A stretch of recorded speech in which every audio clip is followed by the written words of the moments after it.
Subject wise, जैसे कि ओबीजी वाली करी थी, तो ये हमारी बायोकेम की है। सारे हाई यील्ड टॉपिक्स को कवर करेंगे। तो सबसे पहले हम शुरू करते हैं मार्कर्स को लेके। तो ये इजी है। देखो, माइटोकॉन्ड्रिया के ऊपर एटीपी सिंथेस होता है, ईटीसी कॉम्प्लेक्स होता है ना। एंड देखो, जो हमारा ग्लूकोनियोजेनेसिस होता है उसमें होता है हग पाथवे जो होते हैं वो हमारे साइटोप्लाज्म एंड माइटोकॉन्ड्रिया दोनों में होते हैं। बट जो हमारा ग्लूकोनियोजेनेसिस होता है वो 3 में होता है। ठीक है, हमारा mitochondria, cytoplasm and last step जो होता है ग्लूकोज 6 फॉस्फेटेस, ये जो उससे लिंक है वो एंडोप्लाज्मिक रेटिकुलम में मिलेगा। तो इसलिए उसका स्पेसिफिक मार्कर हो गया। गोल्गी से गैलेक्टोसिल ट्रांसफरेज याद रख लो। ठीक है, फिर उसके पैरोक्सिसोम में कैटालेज होगा, सेल मेम्ब्रेन में सोडियम एटीपेज पंप होता है, वो ईजी हो जाएंगे। नेक्स्ट चलता है।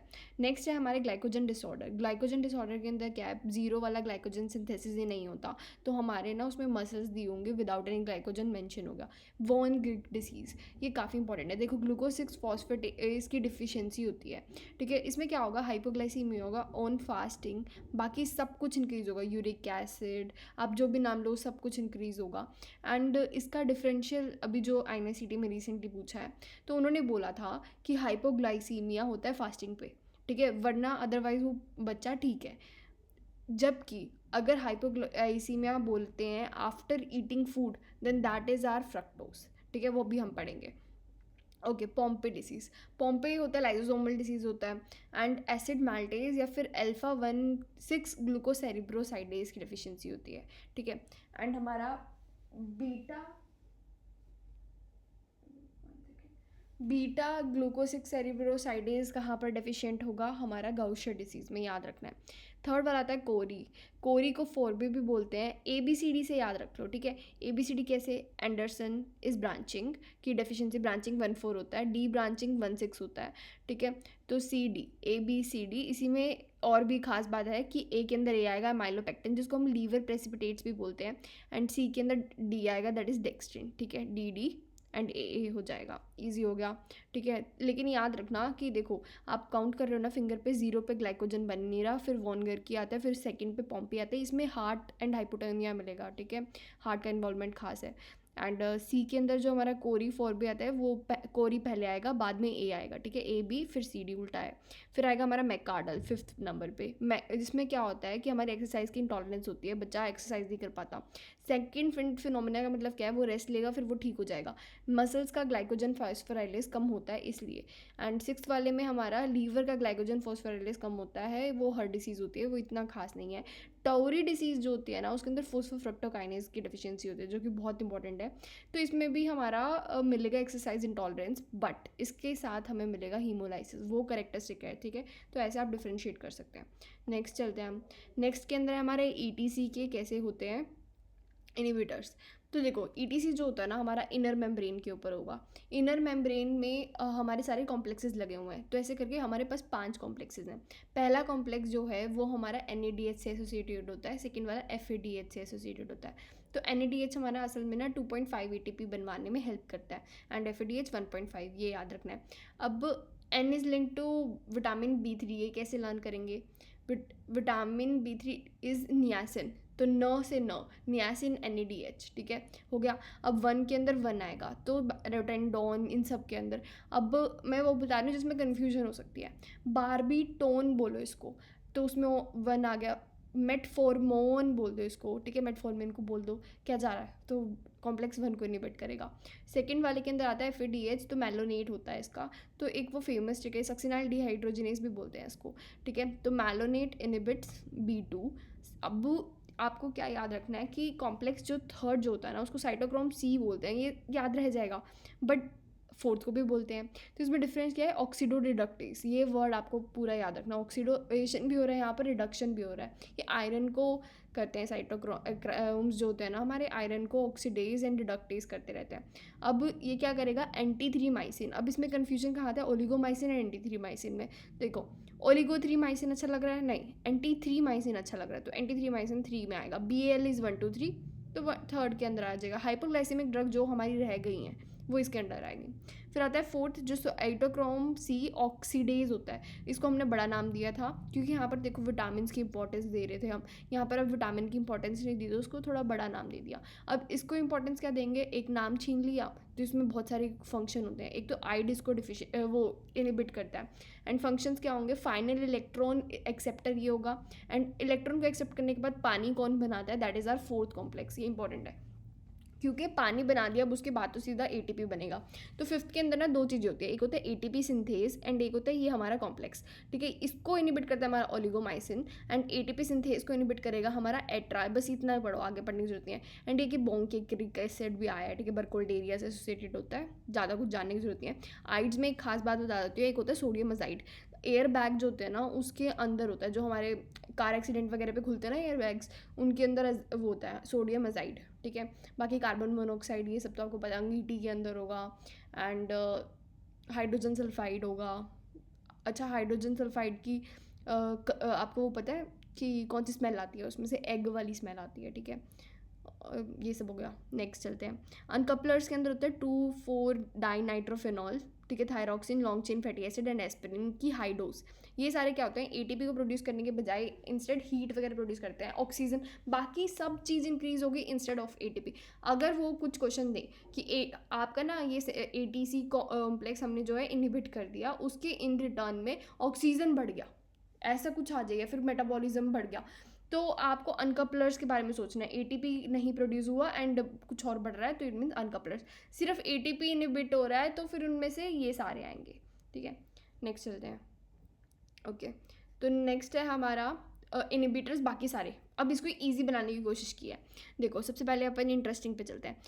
रिसिनस कैस्टर ऑयल पता है ना आपको, उसका जो फ्रूट आता है ना, वो किसको इनहिबिट करता है, Shiga like protein 60S for Shiga, EHEC कुछ याद आया, तो ये उसको इनहिबिट करके हीमोफिलिक यूरेमिक सिंड्रोम वही वाला है ये रिसिन भी। ठीक है, और एमांटिन एक मशरूम होता है, ठीक है, वो क्या करता है, RNA पॉलीमरेज सेकेंड को इनहिबिट कर देगा, तो mRNA नहीं बनेगा, तुरंत डेथ हो जाती है बंदे की। ठीक है, फिर उसके बाद आएगा हमारा आर्सेनिक हमारे बहुत सारे एंजाइम्स को इनहिबिट करता है। देखो, ग्लूकोज 3, ये जो हमारे G3 फॉस्फोडीहाइड्रोजिनेज है ना, ये क्या होता है, ग्लाइकोलाइसिस को इनहिबिट करता है, क्योंकि इसी स्टेप के बाद एक्चुअली में हमारा ग्लाइकोलाइसिस जो होता है, पूरा ग्लूकोज का पाथवे जो होता है, वो बनाना शुरू करता है। क्या बनाना शुरू करता है, NADH को, ATPs को, इन रिटर्न वो भी ATP देंगे ना, बट इनहिबिट हो गया आर्सेनिक से। आयोडो एसिटेट भी इसी को इनहिबिट करता है, but arsenic also inhibit the PDH का कॉम्प्लेक्स का लाइपोइक एसिड। इसके कारण हमारा जो आर्सेनिक एसिड हम पढ़ते हैं ना फॉरेंसिक के अंदर, डायरिया करता है, हमारा मायोपैथी करता है, ये सारों का रीज़न एंड पिगमेंटेशन जितना भी कुछ है PDH का लाइपोइक एसिड को इनहिबिट करने के कारण है। PDH के अंदर हमारा B1, B2, B3, B5 and lipoic acid होता है, तो लाइपोइक को इनहिबिट कर दे तो PDH खत्म।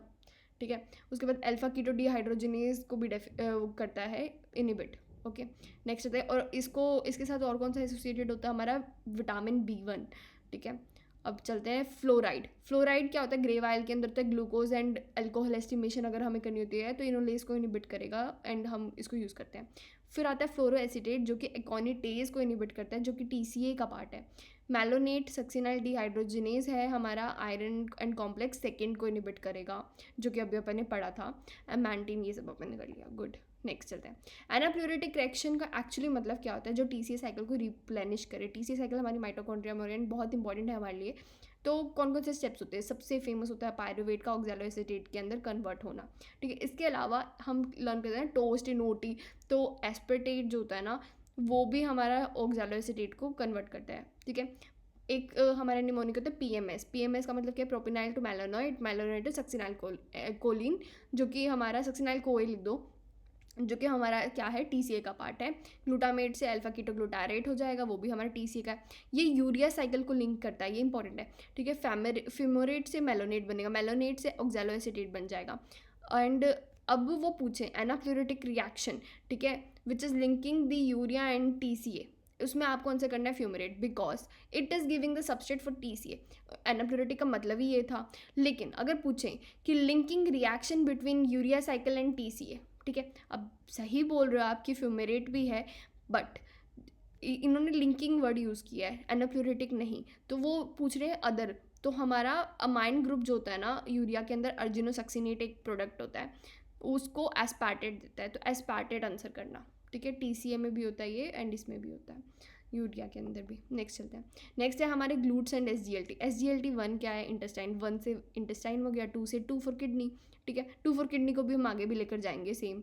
ग्लूट बाई डायरेक्शनल होते हैं, जबकि sodium dependent and unidirectional ATP dependent होते हैं हमारे SGLT2। इसकी बात करें SGLTs, SGLT2 को इनिबिट करने वाला हमारा अब क्रॉनिक हार्ट फेलियर के अंदर हम यूज़ करते हैं, ये सब चीज़ें हो गई, ठीक है। ग्लूट बाई डायरेक्शनल होगा, 1 2 3 4 5, 5 फॉर फ्रक्टोज, तो ये टेस्टिस के अंदर होता है। पहले आसान खत्म कर रही हूँ मैं, उसके बाद अब आगे हम मेन पे। ग्लूट 1 क्या होता है हमारा, कहाँ पे होता है, जिसके बिना तुम रह नहीं सकते। RBCs के बिना रह लोगे, ब्लड ब्रेन बैरियर के बिना नहीं रह सकते, प्लेसेंटा तो बहुत इंपॉर्टेंट है ना बच्चे के लिए। किडनी के बिना you can not live. Colon, अगर किसी को कॉन्स्टिपेशन कुछ है, पीकू मूवी देखी है, तो वो बेचारा बहुत अनकंफर्टेबल होता है, तुम नहीं रह सकते बिना कोलोन के, ठीक है। It is colon not intestine, याद रखना, ठीक है। फिर रेटिना, आंखों के बिना कैसे रह सकते हो, बस एक बार आप अपने आप से क्वेश्चन पूछना, क्या मैं रह सकता हूँ, तो फिर नहीं रह सकते, तो दैट इज़ योर GLUT1, ठीक है। अब क्या होता है, GLUT1 इनिबिट होता है हमारा न्यूनेटल कन्वर्जन के अंदर। इसकी ट्रीटमेंट देते हैं हम कीटोजेनिक डाइट। कीटोजेनिक डाइट क्या होता है, हमारी एटकिन डाइट भी बोलते हैं इसके अंदर मेनली फैट्स होते हैं, दैट इज 60%। बाकी जो हमारा रह गया, मतलब 40% रह गया ना, उसको हम डिवाइड कर देंगे ऐसे, कार्ब्स 10% एंड बाकी जो बच गया 30% वो दे देंगे प्रोटीन को, ठीक है। इसको वापस रिपीट करूँगी। फिर अच्छा, GLUT2 जो होता है हमारा, उसको वो कहाँ पर होता है, 2 फॉर किडनी, देखो 2 फॉर किडनी, बेचारा उसको मान देने के लिए आ गया। अब GLUT2 होता है हमारा जो इसमें ना, जब हमारा पेट भरा होता है, ठीक है, तो it is not insulin dependent, it is not, ठीक है। पेट भरने से मेरा मतलब इंसुलिन से रिलेटेड नहीं है, बट जब हम फिर भी फेट स्टेट में होते हैं, फिर हमें एक्स्ट्रा स्टोरेज करनी होती है, तो हम इसके बारे में सोचते हैं। That is our B cell and liver intestine के अंदर, ठीक है। फैनकोनी, ये सबसे पहली बात है, कॉन्ट्राल्यूमिनल होता है। कॉन्ट्राल्यूमिनल का मतलब क्या हुआ, ल्यूमिन की साइड, मतलब इंटेस्टाइन की साइड होते हैं हमारे ATP derived potassium sensitive channels, ठीक है, वो इनको अंदर लेंगे जितना भी हमारे ग्लूकोज वगैरह है। एंड जो दूसरी साइड आते हैं, जो कि हमारे इंटेस्टाइन को लिंक कराते हैं इनडायरेक्टली टू द ब्लड, वो वाले होते हैं हमारे कॉन्ट्राल्यूमिनल सेल्स, GLUT2, ठीक है। तो ये GLUT2 जो होता है ना, हमारी लो एफिनिटी होती है। देखो नॉर्मली हम ना क्या करते हैं, जो फर्स्ट स्टेप होता है ना हमारा ग्लाइकोलाइसिस वगैरह में, तो ग्लूकोकाइनेज एंड हेक्सोकाइनेज में डिफरेंशिएट करना होता है। हेक्सोकाइनेज को कैसे लर्न कर सकते हो, हेलीकॉप्टर हैज़ हाई एफिनिटी, ऐसे कुछ बोल दो, ठीक है। तो एफिनिटी का मतलब क्या होता है, स्पेसिफिसिटी की वो काम करेगा, मतलब थोड़ी सी कंसनट्रेशन में भी काम कर देगा। लेकिन हमें बीटा सेल्स, लीवर, इन सब के अंदर तो स्टोरेज करनी है ना, तो हमें अगर मान लो थोड़ी कंसनट्रेशन है ग्लूकोज की, तो क्यों यूज़ करेंगे, नहीं यूज़ करेंगे। ग्लूकोज तो प्राइम सोर्स होता है फॉर RBC एंड ब्रेन के लिए बहुत इंपॉर्टेंट होता है, तो इसलिए हम इंस्टेड ऑफ दैट ग्लूकोकाइनेज को यूज़ करवाते हैं फॉर GLUT2 एंड फैनकोनी में इनिबिट कर देगा इसको। थर्ड वाला न्यूरॉन्स के अंदर होता है, इतना याद रखना। फोर्थ वाला जो है उसकी ट्रिक होती है हैस, मतलब heart, adipose tissue and skeletal muscle, इन सब में ये इंसुलिन डिपेंडेंट होता है, ठीक है। एंड लेकिन during exercise it is not dependent on insulin, GLUT4 as well, ठीक है। ये हो गया हमारा, एंड इसके अलावा भी बाद में पढ़ेंगे। Thank you.